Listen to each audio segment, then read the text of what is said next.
সিরাজগঞ্জে হেরোইন রাখার দায়ে বাস চালক ডালিম মিয়াকে যাবজ্জীবন কারাদণ্ড দিয়েছেন আদালত।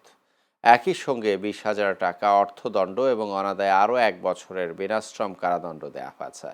একই মামলায় অপর আসামি মনিরুল এন্তাজুল আলমকে 10 বছরের কারাদণ্ড, 20,000 টাকা অর্থদণ্ড এবং অনাদায়ে 6 মাসের বিনাশ্রম কারাদণ্ড দেওয়া হয়েছে। সোমবার দুপুরে সিরাজগঞ্জের অতিরিক্ত জেলা ও দায়রা জজ তৃতীয় আদালতের বিচারক মোহাম্মদ নজরুল ইসলামের রায় ঘোষণা করেন।